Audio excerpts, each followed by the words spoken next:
Anyway, it is football season, and with that, we are joined by Odyssey NFL insider Brian Baldinger, host of the Best Football Show podcast.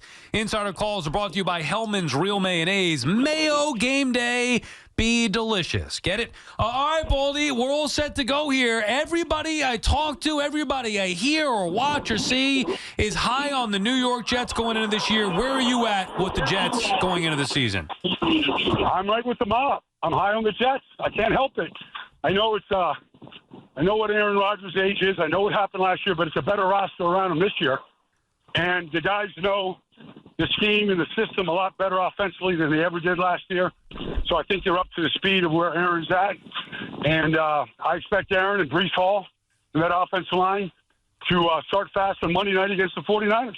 You know, Baldy, do you think that this Jets team, because I look at them and say, okay, well, yeah, that's great. Their offense should be much better, obviously, with Aaron Rodgers. But in my mind, the separator for them in the AFC is going to be the defense. What do you think is going to be the thing that if the Jets are to have the ultimate success, what's going to be the reason for their separation from the rest of the AFC? Well, for the first time in probably a decade, their defense is going to have a chance to play with the lead in the second half and in the fourth quarter. And they never got that opportunity the last 2 years. And so I think if that defense has the lead and teams have to throw and they become one-dimensional and you can turn those guys loose and then mix up a blitz here or there, like I think, the turnovers, the takeaways, I think some of those things can begin to happen for this defense. Yeah, I don't disagree, but let's face it, Huff's not here, and neither is Reddick, so those leads that the Jets should have, and just pin your ears back and go get the quarterback 3rd and 7, 3rd and 8, whatever, just make it happen. I mean, they lost a couple of horses up front. You're not worried about that? Yeah, but, they did draft Will McDonald in the first round. Either he's going to develop and turn into a player, at least a part-time pass rusher the way Bryce Huff was. If he just takes over the role of Bryce Huff, that helps. Haason Reddick, the situation is ugly. I don't think you can count on him at this point. Maybe Joe Douglas, I don't think he's going to relent or acquiesce at all. But, they kept 3 free agents on the roster right now. They look good in the preseason. They're just rookies.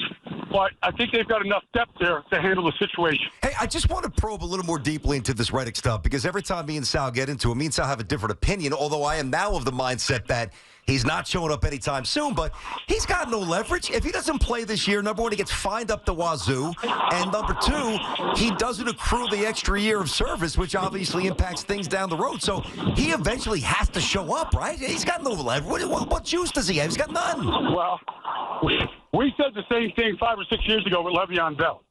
And if he shows up, he takes on the fines, he's going to make $12 million minimum.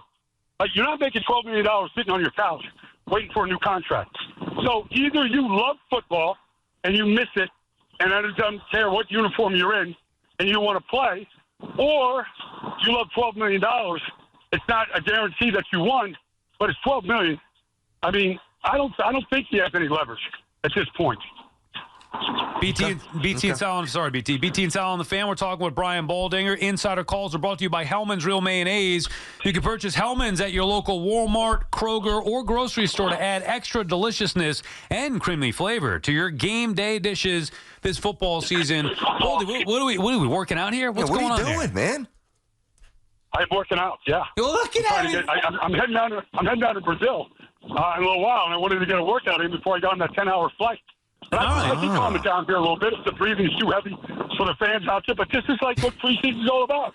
You got to get yourself into shape before you start to step on the field on Monday night. Yeah, I knew you weren't in the film room. I didn't know you were pushing boulders over here during the spot here. Let's stay in the AFC East for a second, Baldy, if we may. I think the Bills are going to be better than most people. I feel like because they lost Diggs, everybody's like, the Bills are going to stink. Where do you look at the top competition in the AFC East for the Jets, and how good do you think the Bills are going to be? I think the Bills are going to be good. They were 6-6 last year at one point and not looking very good. And then they changed the offense and they got on a roll at the end of the season. They overcame a ton of injuries on defense. So you credit them. It's 4 straight years. They're used to winning. They're very well coached. I'm high on the Bills. I don't know that they're going to have a guy or find a guy, and maybe they don't need to. But it sure was nice to have Diggs out there when things broke down, when you needed a third down conversion. when Josh started scrambling and he was looking for somebody to throw it to. It sure was nice for the last 4 years for Diggs to show up. I don't know who that guy is right now, but I think they're going to miss Stephon Diggs, although nobody will probably say that in that organization. But I still think they're going to be a good team. They've already lost their starting middle linebacker. The injuries have begun already. Yep. Nobody could withstand the injuries that they had a year ago. Yeah, that was Milano got hurt again. I've gone back and forth with Buffalo as well. Like in my mind, when I look at the AFC East, right, I say, all right, the Patriots will be awful. The Dolphins, obviously very talented. Jets, a lot of talent, but they got to prove it. And for most of the summer, I'm like, the Bills, they lost Diggs and this and that. But their GM and their culture is such that we've got to almost blindly trust what they do. So I guess my question is, when it comes down to forget about the Jets, Miami and Buffalo, who's the Jets' chief, threat to the divisional supremacy if the Jets were even there? Is it Miami or Buffalo, do you think? Well, I mean, sometimes you just go with the more talented quarterback and the more stability in an organization, and Buffalo has that. They've got an MVP candidate quarterback. They accounted for 51 touchdowns a year ago, and they've got a defense that's difficult to pierce when they're playing well, especially if playing with the lead. And Von Miller will be all the way back this year. It's been 2 years since we've seen Von Miller. He's going to help. But I like Miami. I like Miami's offense a great deal. Like Mike McDaniel is as close to a savant that there is in this business on offense. Maybe Sean McVay, Kyle Shanahan. There's a couple, but he's up there. They've got, but defensively, I'm really worried. It's a new defense coordinator, the new defensive line. There's a lot of changes on defense. That's a lot to put together, against the Jets, against Buffalo, and those quarterbacks. So they got to show me something on defense because they weren't very good last year, and they lost key pieces during the season in Chubb and in Jalen Phillips. So they'll eventually get back 100% this year. But I'm a little concerned about Miami defensively right now. Yeah, and that's going to be a question mark for Miami in the AFC East, no question about it. BT and Sal on the Fan. We'll talk about Brian Baldinger in his weekly spot, getting started here for the NFL season. We'll have him every week at 12:40 here on Tuesdays on the Fan. Let's go over to the Giants, Baldy. I was doing my prep for the NFC playoff picture and just getting ready. Is there a path? I'm not as high on the Eagles as everybody else. I do think Washington has the potential to be significantly better. Is there a path to the postseason if everything breaks right for the New York Giants? Well, Brian will be, Coach Daboll will be Coach of the Year again if that happens. Because I think they're very, very thin on the offensive line like they were last year. And if they have any injuries like they had in the preseason, this thing might fall apart like it did last year. I kind of like Daniel Jones in this spot because this is what Daniel Jones, he wasn't recruited out of Charlotte coming out of high school. Did well at Duke, probably overdrafted by the Giants. You have a hard knock show in the offseason. It doesn't look like the coach and GM are in his corner. So I kind of feel like that's Daniel Jones. Like he's against all odds. And 2 years ago, against all odds, he had a great season. I think if this offensive line stays pretty healthy, because I think they could be pretty good up front. I know it's the best talented wide receivers that Daniel Jones has thrown to. I think they have a chance. And even week one against Minnesota, Brian Flores will blitz him like crazy. It's what he does. How Daniel Jones, Daboll, how that group handles the blitzes, the zero blitzes, all the things that he does, because they have a brand. I've never seen this before, but they have 4 new starters in the defensive line. It's a brand new defensive front. If they handle the blitzes up front, they have a chance to go to Minnesota and win that game.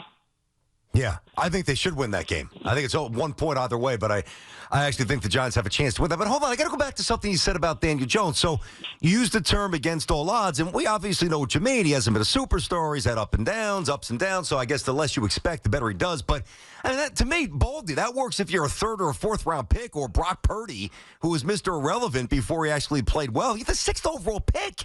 How long are we going to be singing this tune of against all odds? Well, I mean, this is what he has to do. I'm not saying it works in year 6. I get all that. But, there's a lot of guys that would fold under when they know, well, usually the upstairs, downstairs mentality in an organization. The upstairs suits, GM, they're trying to unload you. They're trying to draft your replacement, all this. And that's all you hear. Sometimes that affects the guy. I'm just saying that kind of stuff I don't think really affects Daniel Jones. He understands exactly where he's at in his career. He's either going to be here for another year or he's not. If he plays well or very well, he has a chance to stay here in New York. He just does. You know what? Go ahead. I didn't mean to step on you. You finished up there, or go ahead, B. Okay, I guess you was done with that. Let me take a step back. All right, and more of a more of a macro. What are you doing in the middle of a red dude? Come on, like macro, big picture Giants here. So I love Daboll. I think he's a genius, and if it doesn't work here long term with the Giants, I think he's going to have a second act, and he's going to be a very successful head coach in the NFL. However, things were a little combustible a year ago, some personality clashes. We know about Wink, he's gone, whatever. We know about Shane listening in on the game day operations to see what was going on.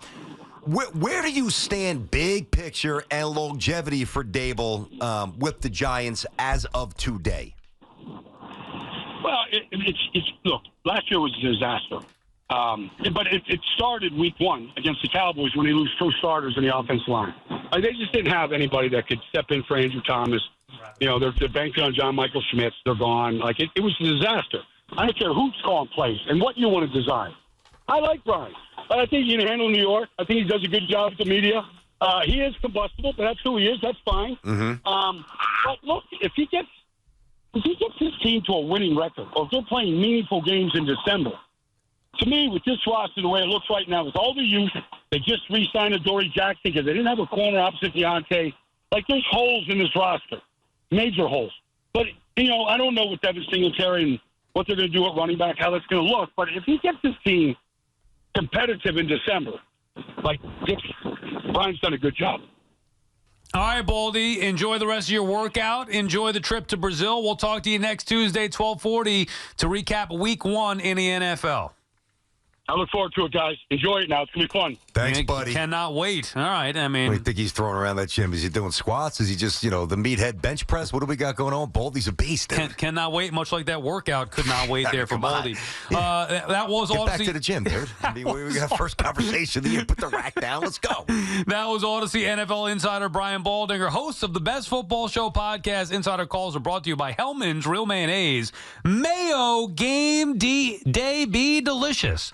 All right. We'll get back to your calls on either side. 888-808-1019.